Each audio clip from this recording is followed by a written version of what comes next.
Bonjour à tous, je vous invite à vous abonner à cette chaîne, à aimer, à partager, à commenter ces vidéos, c'est très important. C'est une manière de nous soutenir. Merci à vous tous. Oui, je fais un don à la Fondation pour l'école. Un enseignement de qualité est possible. La Fondation pour l'école reconnue d'utilité publique agit pour le renouveau éducatif au service des familles. Grâce à vous, nous soutenons la création et le développement des écoles indépendantes. Nous aidons au quotidien les acteurs de la liberté scolaire. Faites un don sur fondationpourlécole.org. Et tout d'abord, nous sommes en grand angle avec François Bousquet. Bonjour François Bousquet. Bonjour Corentin. Alors vous êtes rédacteur en chef de la revue Éléments, directeur de la Nouvelle Librairie. Alors quelles sont les nouvelles de la revue Éléments ? Eh bien, le numéro en cours avec l'aigle bicéphale de la Russie en couverture est toujours en kiosque, encore une vingtaine de jours. Et il y a eu un papier contre un de nos rédacteurs, David Lépée, dans Libération, qui relève directement du sujet du jour, le monopole de la violence par la gauche, un papier ordurier, crapuleux, avec une violation caractérisée du secret médical. Et nous allons lancer un appel aux dons auprès de nos lecteurs. Ce n'est pas encore fait, mais ça va être fait. Nous sommes au cœur du sujet aujourd'hui, c'est que la gauche peut tout s'autoriser avec nous. Et ben voilà, c'est exactement de ce dont on va parler avec Thierry Bouclier tout de suite. Merci François Bousquet. Il y a une place pour nos idées. Vue de haut. Bonjour Thierry Bouclier. Bonjour Quentin. Alors vous êtes avocat, écrivain spécialiste des questions historiques et donc auteur de ce livre La gauche ou le monopole de la violence aux éditions La Nouvelle Librairie. Alors déjà, je voulais revenir avec vous sur l'apparition du clivage droite-gauche. Vous l'expliquez dans votre livre au début. C'est la droite est basée sur un échec, tandis que la gauche est basée sur une victoire. Et ça va imprégner toute la vie politique française depuis donc 1789, depuis ce clivage, l'installation de ce clivage droite-gauche. Oui, effectivement, le clivage droite-gauche est né en 1789, lors de la Révolution française, où les partisans du veto royal se sont placés à la droite du président de l'Assemblée et ceux qui étaient hostiles à ce veto se sont placés à sa gauche. Et c'est dès le début la gauche qui a gagné, puisque le veto absolu a été refusé aux partisans de la droite. Et dès 1789, donc effectivement, la droite est née sur cet échec. Et surtout, la droite est née sur l'idée qu'elle représentait le passé, tandis que la gauche représentait le progrès. La gauche représentait le bien, tandis que la droite représentait le mal. Et à partir du moment où la finalité de votre combat est le bien et le progrès, comme c'est celui de la gauche, eh bien, vous pouvez tout vous permettre, vous pouvez tout faire. En revanche, y compris exercer la violence, puisque la violence est exercée pour une bonne finalité, tandis que lorsque vous êtes la droite, et qui plus est, ce qu'on appelle l'extrême droite, votre finalité est mauvaise, votre combat est mené pour le mal et pour le passé, eh bien, vous ne pouvez absolument rien vous permettre, et surtout pas la violence. Et c'est sur cette idée qu'effectivement la gauche a instauré depuis, on va dire, 1792, même, je dirais même 1789, avec déjà la prise de la Bastille, cette idée qu'elle pouvait effectivement tout se permettre, exercer une violence continue contre ses adversaires. Et encore aujourd'hui, on l'a vu donc avec Sainte-Soline, mais aussi à la manifestation contre la réforme des retraites, il y a toujours une violence de la gauche qui est toujours donc légitimée par le fait que c'est pour le bien et c'est pour le progrès, c'est-à-dire que les dommages sont excusables. Alors là, effectivement, je dirais qu'on est en plein dans l'actualité et je dirais François Bousquet, La Nouvelle Librairie, avait été un petit peu visionnaire lorsque on avait décidé de publier ce livre. Alors effectivement, là, on a assisté à une violence absolument, un déchaînement de violence absolument, je dirais qu'on n'avait presque pas vu depuis peut-être des dizaines d'années. Bon, vous voyez, moi, je suis de Bordeaux. Bon, donc, à Bordeaux, nous avons eu la fameuse porte de la mairie qui a été incendiée. Mais je dirais que l'incendie de la porte de la mairie, c'est l'arbre qui cache la forêt, parce que pendant que la porte brûlait, eh bien, tout le quartier de la Victoire était saccagé. Et notamment à Bordeaux, il y a place de la Victoire, la faculté historique de Bordeaux, qui a été totalement saccagée par l'extrême gauche qui a reçu dans ses assemblées générales, pendant qu'elle occupait illégalement cette faculté, Jean-Marc Rouillant, l'ancien terroriste d'Action Directe. Je vous laisse imaginer une seconde si des militants dits identitaires, nationalistes ou réputés d'extrême droite avaient mis le feu à la porte de la mairie de Bordeaux, avaient occupé la faculté en y faisant des centaines de milliers de dégâts et avait invité, on va dire, il n'avait pourtant pas fait grand-chose de très violent, Maxime Brunery, qui avait fait, souvenez-vous, enfin pour les plus jeunes, ce qu'on avait appelé l'attentat du Petit Tintamarre, où, avec sa carabine à bouchon, il avait tiré à 200 mètres sur Jacques Chirac, et il avait fait 8 ans de prison pour cela. Mais comme il était réputé proche de l'extrême droite, eh bien, c'est un attentat qui avait été monté en épingle. Donc, on imagine des mouvements de droite occupant la faculté de Bordeaux, mettant le feu à la porte de la mairie, invitant à une conférence cette personne qui avait été condamnée pour un attentat qualifié de terroriste. Eh bien évidemment, toutes les ligues des vertus seraient venues. Je pense que le ministre de l'Intérieur se serait déplacé à Bordeaux, probablement que le Premier ministre, voire le Président de la République, en aurait fait autant.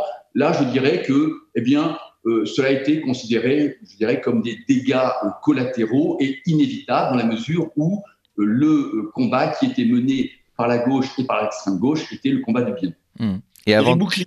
Oui, allez-y, François Bousquet.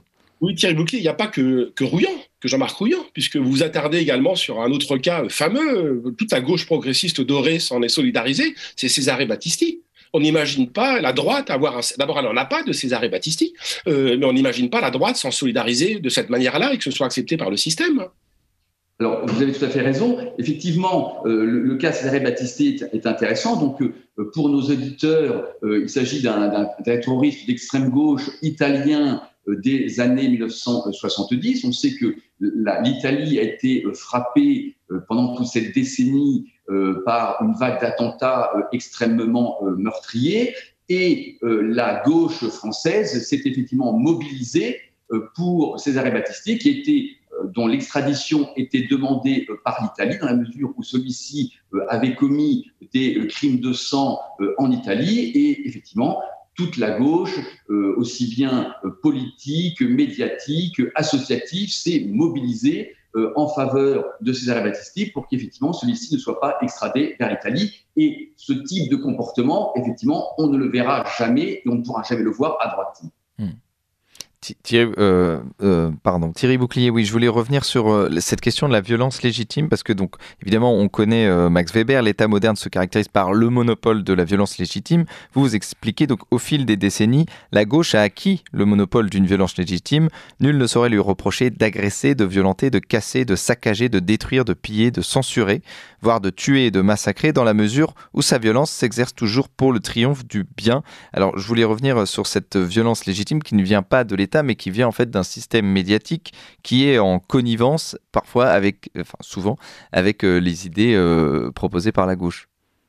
Oui, effectivement. À partir du moment, mais si vous voulez, c'est toujours la même philosophie. À partir du moment où la finalité de votre combat est bon, à partir du moment où l'univers politique, médiatique considère que le combat que vous menez a une finalité qui est juste et qui est bonne, eh bien, pour atteindre le bon, on peut tout se permettre. Je dirais, la fin justifie les moyens. Bon. Et donc, on l'a bien vu, là, une fois encore, avec Sainte-Soline, par exemple. Eh bien, on considère que dans la mesure où, alors moi, je ne me prononce pas, je ne sais pas exactement quel est l'intérêt de ces bassines, elles en ont peut-être, elles n'en ont peut-être pas, mais à partir du moment où on considère que c'est pour sauver la planète ou tout le débat qui tourne autour des problèmes climatiques, eh bien, dans la mesure où vouloir sauver la planète est un combat juste, eh bien, toutes les méthodes que vous pouvez utiliser pour atteindre et pour faire triompher ce combat sont des méthodes qui sont acceptables. Et pour les manifestations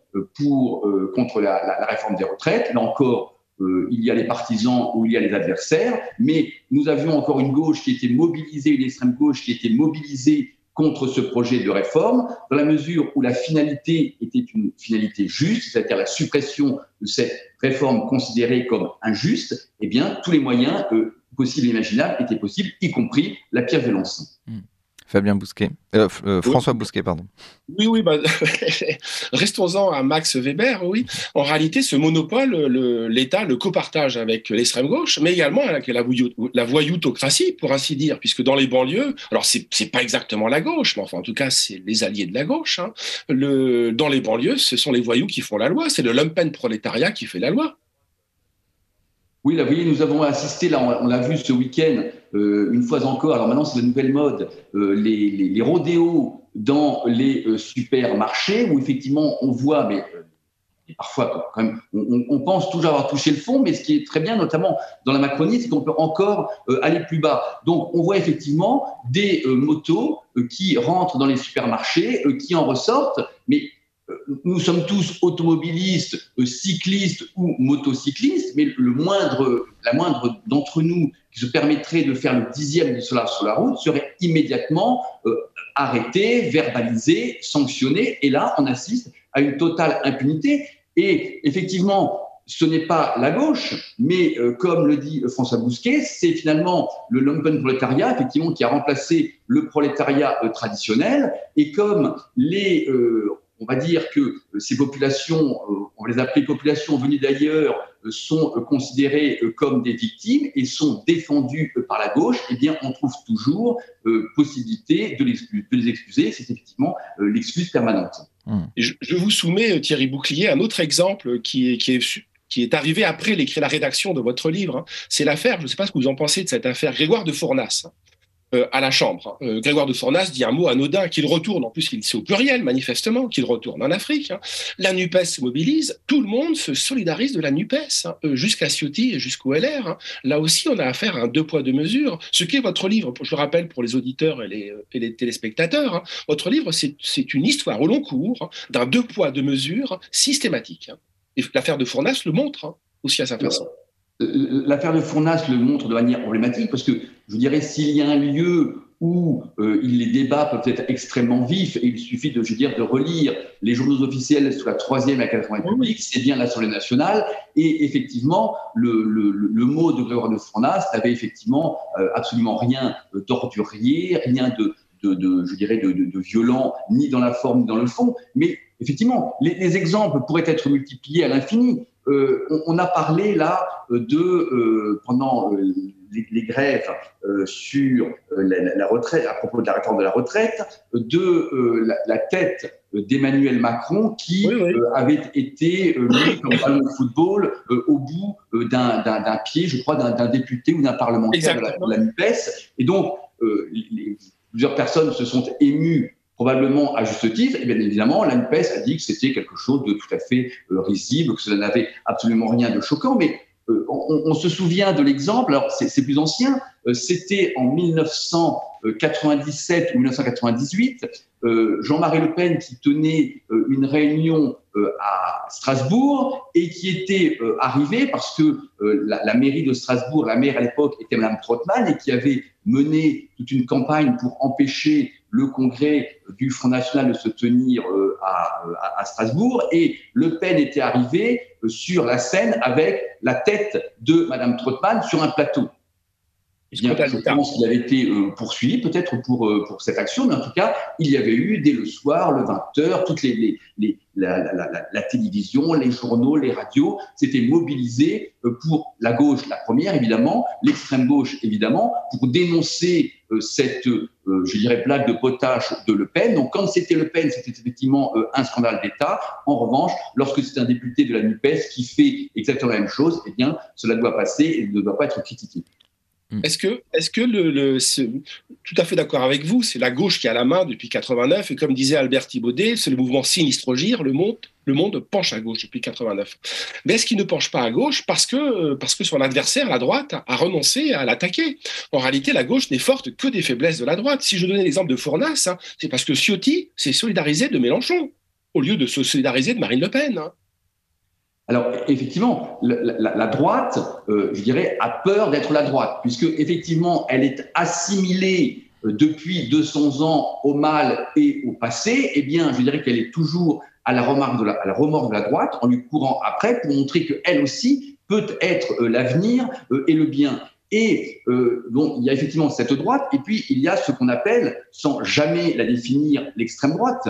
L'extrême droite qui ne sert plus à qualifier, mais qui sert à disqualifier. Et effectivement, aujourd'hui, dans un débat politique, pour éviter tout débat, eh bien, il suffit de qualifier son adversaire d'extrémiste de droite, il suffit de dire qu'il appartient à l'extrême droite, et comme l'extrême droite est, elle, la quintessence du mal, eh bien, Une fois que l'étiquette est accolée, il n'y a pas de discussion possible, puisque chacun sait qu'on ne discute pas avec le diable, même avec une grande cuillère.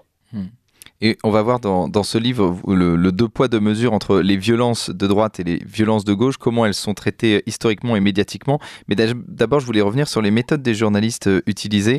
Vous parlez de 2 documentaires qui ont été faits en caméra cachée. Donc, c'est un premier documentaire où c'est un journaliste de France 2 qui piège donc des catholiques traditionnalistes en caméra cachée. Et ça, donc, c'est considéré comme une bonne méthode. Il est reconnu par ses pairs. Il est accueilli par Pujadas comme un héros du journalisme. Et puis, il y a le journaliste de France 3, donc Christian Vieille-Curiel, qu'on a eu ce matin, qui lui a filmé donc le mur des cons, lui aussi en caméra cachée. Et ça, c'est considéré comme une méthode ignoble et il est mis à pied par France 3. Donc en réalité, même dans les méthodes utilisées, il y a une censure de la gauche en fonction de si les méthodes utilisées sont au nom du bien ou au nom du mal.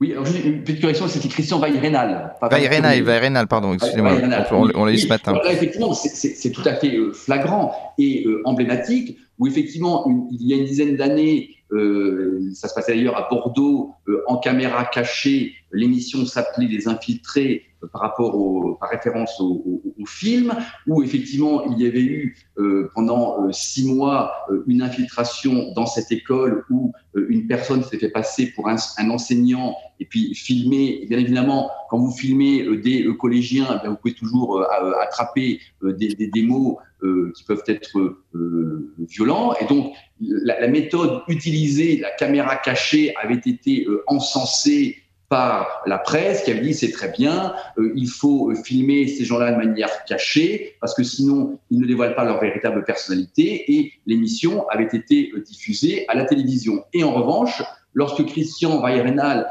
était entré dans les locaux du syndicat de la magistrature, où il avait vu ce qu'on appelait le mur des cons, où les magistrats s'étaient permis d'afficher le portrait notamment de parents de victimes, notamment le colonel Schmitt, père de la jeune Anne-Lorraine qui avait été sauvagement assassinée. Eh bien, il avait filmé en caméra cachée les locaux du syndicat de la magistrature, et bien évidemment, la presse avait crié au scandale en disant que ce type de procédé ne se faisait pas, ne devait pas être utilisé, et Christian Veyrenal avait été mis à pied. Donc, lorsqu'il s'agit de piéger la droite, toutes les méthodes sont permises.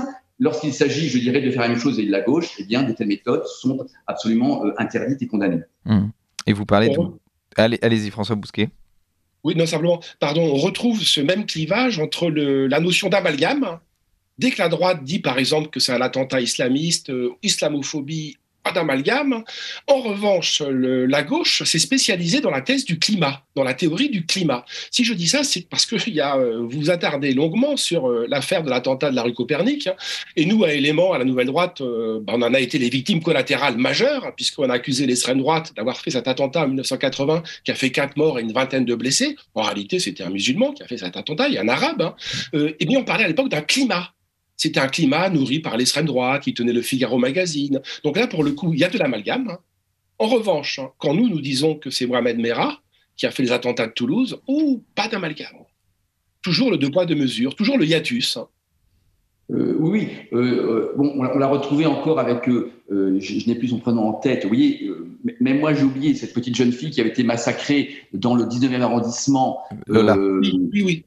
Lola, voilà, excusez-moi, vous voyez, comme son nom, son identité a dû être effacée, il fallait surtout pas parler du massacre de la petite Lola. Oui, même, pourtant, c'était une affaire tellement emblématique. Le nom de cette jeune fille devrait nous venir systématiquement à l'esprit, mais dès que cette affaire a été connue, eh bien, François Bousquet a raison, la réaction immédiate de la gauche et de la presse était de dire surtout pas d'amalgame, pas de récupération politique. Voilà. Il faut bien voir que la droite récupère toujours. La gauche, elle, mène un combat juste, la droite, elle, récupère. Et donc, il ne faut surtout pas faire de récupération politique lorsqu'on est à droite. Et immédiatement, dès que ce drame a été connu, immédiatement, il y a, une offensive médiatique et politique pour que surtout ce drame reste un simple fait divers et qu'il n'y ait aucun lien qui puisse être fait entre ce drame et l'immigration ou l'insécurité grandissante dans notre pays, c'est effectivement tout à fait révélateur, tout à fait, tandis que, bien évidemment, comme le disait François Busquet, il suffit, je dirais, qu'il y ait un tag sur une mosquée ou sur 2 maisons situées à 100 mètres d'une mosquée pour que immédiatement, je dirais, le cœur des pleureuses se mette en branle pour dénoncer l'islamophobie qui peut régner en France et faire un amalgame, bien évidemment, parce que là, l'amalgame n'est pas interdit, il est nécessaire entre des mouvements politiques qui peuvent être hostiles à l'immigration et un tag qui pourrait être aperçu à quelques dizaines de mètres d'une mosquée. Et vous parlez notamment de cette violence de droite qui vous expliquez qu'elle est parfois manifeste, souvent fantasmée et toujours condamnée, et de l'autre, la violence de gauche, toujours réelle, constamment ignorée et très rarement sanctionnée. Alors pour être complètement, pour ne pas être partial justement, est-ce que vous pouvez nous expliquer quelle est véritablement cette violence de la droite et alors pourquoi elle est fantasmée aussi, c'est-à-dire qu'elle existe quand même, tout de même, parce que votre livre, donc La gauche ou le monopole de la violence, on pourrait croire qu'il n'y a pas de violence de droite, mais elle existe quand même, cette violence de droite, et pourquoi elle est fantasmée ? Alors, si vous voulez, on va prendre par exemple les différents mouvements, je dirais, estudiantins qui ont pu exister. Bon, il y a eu pendant très longtemps, je dirais, le fantasme du GUD à Assas.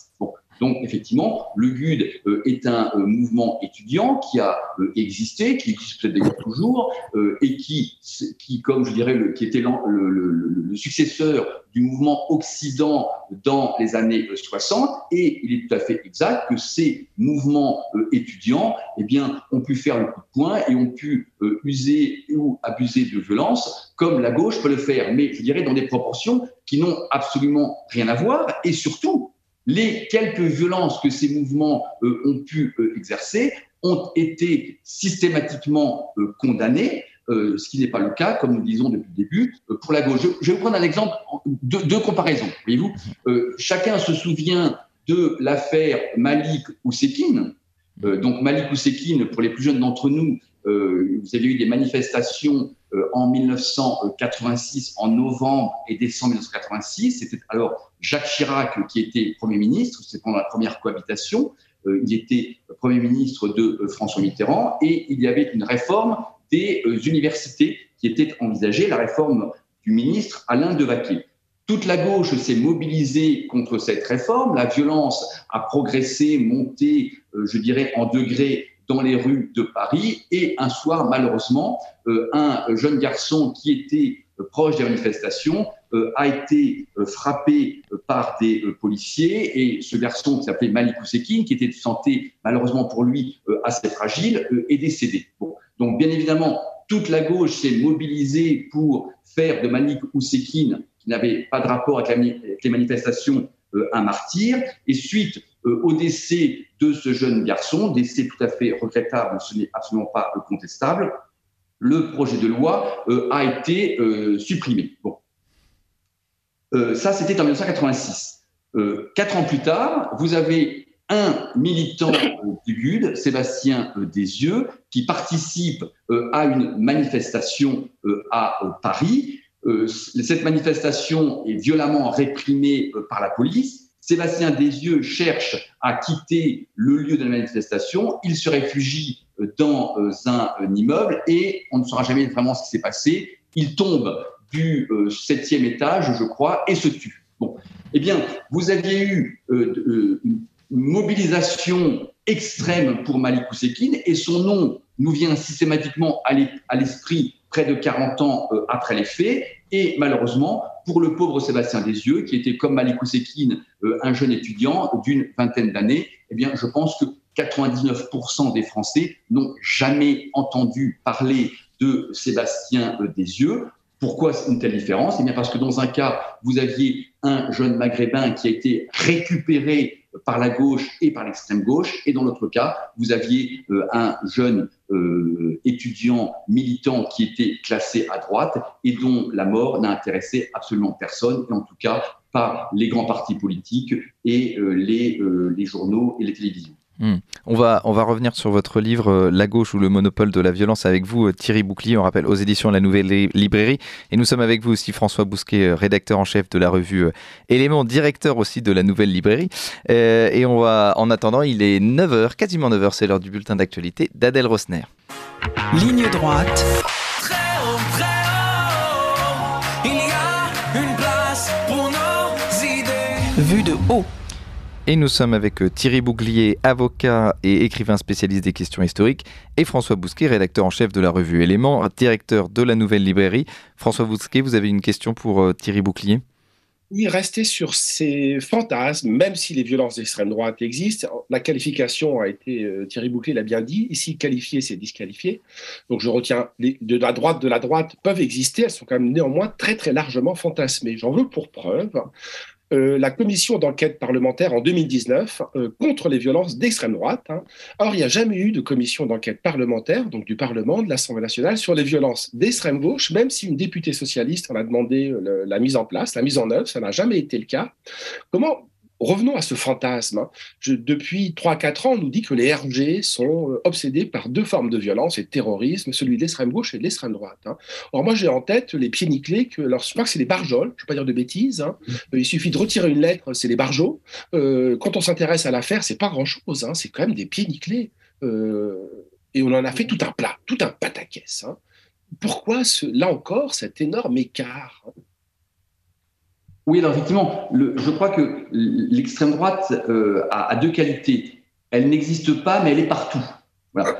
C'est ça depuis une trentaine ou une quarantaine d'années. Et effectivement, je dirais que le ministère de l'Intérieur est à l'affût, je dirais, du moindre dérapage qui pourrait exister. Et il est très intéressant de constater, souvenez-vous, je crois que c'était pendant l'année dernière, il y a eu, je crois, une finale de la Coupe du Monde de football. La finale de la C1 entre Liverpool et Real de Madrid. Voilà. Je pensais à, il devait y avoir un match de football où le Maroc devait jouer. Alors je ne sais plus. Oui. Alors, c'est les matchs du Maroc contre la Belgique, contre la France, avec une danse à Bruxelles et à Paris. Nous apprenons que 17 militants de l'ultra-droite ont été interpellés préventivement alors qu'ils étaient attablés à la terrasse d'un café, car ils étaient soupçonnés de vouloir commettre des bagarres à la suite de ce match de football qui opposait, je crois, le Maroc et je ne sais plus quelle autre équipe. Bon. Donc 17 militants proches, je ne sais pas ce que ça veut dire d'être proches, réputés proches de l'ultra-droite, ont été interpellés. Donc, bien évidemment, cela fait la une de tous les journaux. On trouve partout sur Internet l'interpellation préventive de ces militants réputés proches de l'ultra-droite qui pouvaient éventuellement commettre des bagarres. Je crois que sur ces 17 militants de l'ultra-droite qui ont été placés en garde à vue, il n'y a eu aucune poursuite, sauf, je crois, pour un ou deux d'entre eux qui avaient dans leur poche une arme de 5e catégorie, et donc ils ont été poursuivis pour cela. Mais ce qui est intéressant, c'est qu'ils ont été interpellés préventivement avant de commettre une infraction. Et lors des manifestations toujours au sujet de la retraite, où les fameux Black Blocs sont venus semer, je dirais, la terreur dans les cortèges, casser, piller, détruire, le préfet de police de Paris, M. Nunes, a expliqué qu'il ne pouvait pas agir en amont, car on ne pouvait pas interpeller des personnes qui n'avaient pas encore commis d'infraction. Donc, il est intéressant de voir que l'interpellation préventive est possible lorsqu'il s'agit de militants proches de l'ultra-droite qui sont censés éventuellement commettre des infractions, mais de telles interpellations préventives sont impossibles à réaliser, car sinon elles violeraient les règles de droit lorsqu'il s'agit de l'extrême gauche, des antifas ou des fameux Black Blocs. C'est un petit peu comme, c'est intéressant de noter que on a déjà posé la question au ministre de l'Intérieur de savoir pourquoi les antifas ou les Black Blocs ne pouvaient pas être dissous, comme Génération Identitaire a été dissous ou d'autres mouvements qualifiés de droite ou d'extrême droite. Et le ministre a répondu que la dissolution n'était pas possible parce que ces groupements, Antifa ou Black Blocs, n'étaient pas des mouvements déclarés. Donc, on ne pouvait pas dissoudre des mouvements qui n'étaient pas déclarés. Mais pourtant, il me semble que Action Directe a été dissous en 1982 en Conseil des ministres, alors que Action Directe, évidemment, n'avait pas déposé ses statuts en préfecture. Le FLNC a été dissous également, et le FLNC était un mouvement clandestin. Alors, effectivement, peut-être que juridiquement, ça n'a pas beaucoup d'effet, mais politiquement, lorsque François Mitterrand avait décidé en 1982 de dissoudre Action Directe, ça avait une signification politique. Lorsque, je crois que c'est également un gouvernement de gauche, a décidé dans les années 1980 de dissoudre le FLNC, cela avait une signification politique. Donc, si aujourd'hui, le gouvernement voulait lancer un message pour dire maintenant, les violences d'extrême gauche, ça suffit, nous allons dissoudre ces fameux Antifa ou les Black Blocs, même si jamais ils n'ont pas d'existence légale, eh bien, cela aurait une véritable signification politique. Mais je pense que si une telle décision n'est pas prise, eh bien, il y a une bonne raison. Et la raison, c'est que finalement, il y a une complicité, au moins intellectuelle, politique, avec ces mouvements qui, même si jamais ils sont violents, eh bien, ne pourront jamais être totalement mauvais et ne seront jamais assimilables à des mouvements qui se situent de l'autre côté de l'échiquier politique et qui pourtant sont nettement moins violents qu'eux. Et dans votre livre, Thierry Bouclier, La gauche ou le monopole de la violence, c'est aussi un livre historique. Vous revenez sur plusieurs éléments historiques et notamment sur les intrusions au Parlement. Vous dites qu'à 2 reprises, donc la gauche et l'extrême gauche ont pénétré par la force au sein du Parlement et donc elles ont été encensées, acceptées en tout cas par l'historiquement correct, tandis que vous mettez en parallèle avec le fantasme d'un coup d'État du 6 février 1934. Alors pourquoi quand c'est la gauche qui pénètre le Parlement par la force, c'est la démocratie, c'est le peuple qui s'exprime, et quand c'est la droite, là, c'est un coup d'État? Oui, alors effectivement, on peut mettre en perspective quatre événements, je dirais, qui concernent les institutions. Effectivement, 1848, où la gauche, ce qu'on a appelé les 48 arts, était rentrée au sein du Parlement, et également 1870, parce qu'il ne faut pas oublier que si nous sommes en République, la Troisième République est née effectivement d'une intrusion de la gauche après la défaite de Sedan. Voilà. Donc, effectivement, lorsque la gauche force la porte des institutions, c'est effectivement considéré, mais c'est toujours la même philosophie, c'est pour, je dirais, le bien de la République, c'est effectivement pour le triomphe du bien, et à partir de là, pénétrer de force dans le Parlement n'est pas condamnable. Et vous avez en face 2 autres éléments. Effectivement, cette fameuse manifestation du 6 février 1934, que je dirais la droite porte comme un boulet depuis bientôt 100 ans, où elle est accusée d'avoir voulu renverser la République alors qu'elle n'en avait ni les moyens humains ni les moyens matériels, et que surtout, la principale organisation du 6 février étaient les Croix de Feu, qui étaient dirigées par le colonel de la Rocque, qui était un officier profondément légaliste et qui, si jamais, effectivement, il y a eu un moment, un moment où effectivement les manifestants auraient pu rentrer au Parlement, et le colonel de la Rocque, volontairement, a stoppé ses troupes et a dit « Nous sommes des manifestants, nous ne sommes pas des émeutiers », et la cohorte des manifestants a reflué, et bien évidemment, la République n'a pas été renversée. Et puis, le dernier exemple, eh bien, c'est le fameux exemple de Trump aux États-Unis, où là, il est effectivement amusant de voir Jean-Luc Mélenchon qui, après que l'extrême gauche ait récupéré le mouvement des Gilets jaunes, n'a cessé de tweeter sur le droit à l'insurrection, disant que ça faisait partie de l'ADN du peuple français depuis la Constitution non appliquée de 1793, qui prévoyait un droit à l'insurrection. Donc, pendant toute cette période, je dirais, un petit peu tendue en France, Jean-Luc Mélenchon s'est fait le chantre du droit à l'insurrection. Et lorsque les partisans de Trump sont allés faire un monôme au sein du Capitole, eh bien, Jean-Luc Mélenchon était absolument scandalisé, demandait pourquoi la France ne réagissait pas à cette violation. Le même Jean-Luc Mélenchon qui, d'ailleurs, encore une fois, il faut relire ses tweets sur son droit à l'insurrection qui était vraiment gravée dans le gène du peuple français, le même qui s'est scandalisé lorsque Philippe de Villiers avait fait la une de Valeurs Actuelles en disant « J'appelle à l'insurrection ». Mais c'était bien évidemment une insurrection, je dirais, morale, une insurrection politique, une insurrection intellectuelle et pas une insurrection violente. Eh bien, Jean-Luc Mélenchon avait dit « Mais je ne comprends pas, personne ne réagit. Philippe de Villiers appelle à l'insurrection et personne ne dit rien. » Et le même Jean-Luc Mélenchon, qui, toujours arc-bouté sur son droit à l'insurrection, avait été scandalisé lorsqu'il y avait eu la fameuse tribune des militaires dans Valeurs Actuelles, où Jean-Luc Mélenchon avait dit « Mais qu'est-ce que c'est que ce droit, cet appel à l'insurrection ?» Je rappelle que appel à l'insurrection, c'est sanctionné par le code pénal. À peine s'ils étaient des factieux, du reste. Hein. Ah, ils étaient des factieux, bien sûr, oui. Comment vous expliquez, enfin, c'est pas comment vous expliquez, vous l'avez déjà expliqué, mais comment pouvons-nous faire pour renverser ce rapport de force qui est en notre défaveur depuis 250 ans Que faire hein Je crois, François Bousquet, vous avez écrit un livre dont le titre était « Courage ».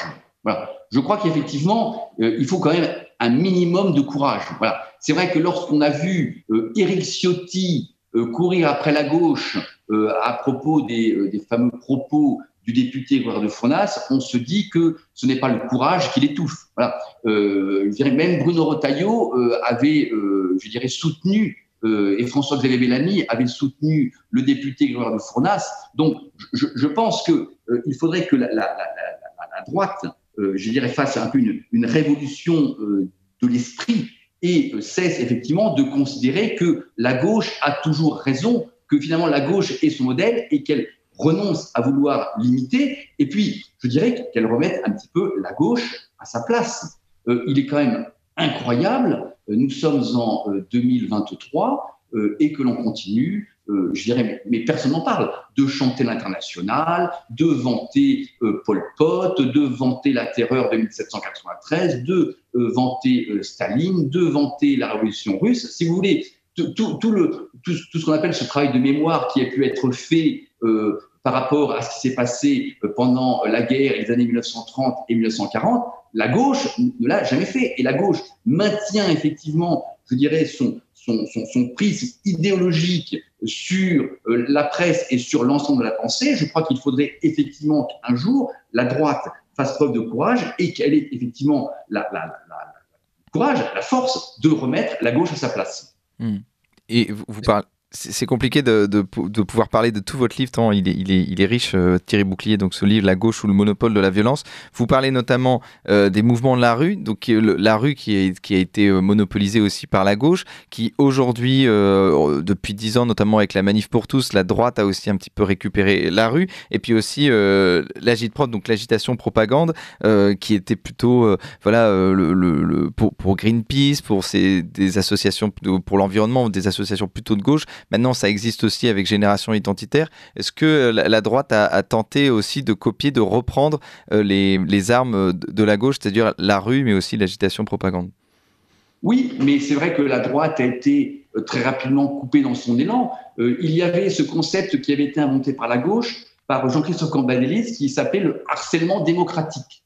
Le harcèlement démocratique, ça consistait dans les années 1990 pour la gauche et l'extrême gauche à systématiquement perturber les réunions du Front National. Voilà. Donc, ce harcèlement démocratique qui débouchait très souvent sur des actions violentes était à la fois autorisé et bien évidemment encouragé par la gauche parce que cela, je dirais, concernait le Front National. Et puis, lorsque vous avez rappelé la Manif pour tous, il y a 10 ans, un mouvement issu de la Manif pour tous, le Printemps français, avait décidé effectivement de reprendre à son compte cette thématique du harcèlement démocratique où, dès qu'il y avait un ministre ou un parlementaire de la majorité favorable au mariage homosexuel qui se déplaçait en province, eh bien, des militants étaient là, de manière, je dirais, toujours pacifique, mais pour faire du bruit, pour actuellement, on tape sur les casseroles, taper sur les casseroles, et l'expression harcèlement démocratique avait été reprise par ce mouvement, le Printemps français. Eh bien, à l'époque, nous avions comme ministre de l'Intérieur Manuel Valls, qui avait dit que c'était absolument scandaleux, c'était absolument inadmissible, que le débat pouvait être vif, mais que aller perturber des réunions d'élus ou de ministres était tout à fait insupportable et inacceptable, et que la République saurait châtier, comme elle sait le faire, ces mouvements qui pratiquent une telle violence. Eh bien, vous voyez, encore une fois, la gauche, elle, peut se permettre ce harcèlement démocratique contre ses adversaires, mais bien évidemment, ce droit est refusé à la droite. Et sur l'agit-prop aussi, c'est-à-dire, pour revenir pour nos auditeurs, ce sont donc des manifestations ou alors des coups d'éclat médiatiques pour que l'attention soit sur un thème particulier. Ça aussi, ça a été récupéré en partie par la droite. Alors, tout à fait. Alors, bon, là, nous avons deux agit-prop bien connus. Il y a l'agit-prop de l'association Greenpeace, voilà, qui c'est, je dirais, son mode d'action. Donc, c'est effectivement, on rentre dans une centrale nucléaire, on rentre dans une centrale électrique, on rentre au Parlement, puisqu'on a oublié que dans les années 90, les militants de Greenpeace étaient rentrés à l'Assemblée nationale, c'était suspendu avec une corde à la tribune des spectateurs, enfin des personnes qui peuvent assister aux audiences de l'Assemblée nationale. Donc, effectivement, le but de Greenpeace, c'est effectivement d'attirer l'attention, de faire, comme on dit maintenant, le buzz. Voilà. Ça, c'est, je dirais, l'agit-prop la plus ancienne que nous connaissons actuellement. Et puis, il y a l'agit-prop qui peut être fait par des mouvements comme le TAL, c'est-à-dire qui occupent illégalement des locaux pour y reloger des familles généralement immigrées. Voilà. Donc, c'est vraiment l'agit-prop qui est le concept, je dirais, léniniste, voilà, d'agitation propagande. La propagande va avec l'agitation va avec la propagande. Bon, lorsque c'est la gauche qui le fait, c'est parfaitement autorisé. Et Génération Identitaire, effectivement, avait voulu faire la même chose, a fait quelques coups médiatiques sans jamais user de violence, et Génération Identitaire a fini par être dissous. A été dissolu, oui, tout à fait. Merci beaucoup à vous, François Bousquet. On rappelle que vous êtes rédacteur en chef de la revue Éléments, directeur de la Nouvelle Librairie. Et merci à vous, Thierry Bouclier. Vous êtes avocat, écrivain spécialiste des questions historiques et auteur de ce livre La gauche ou le monopole de la violence aux éditions La Nouvelle Librairie. Merci à tous les deux.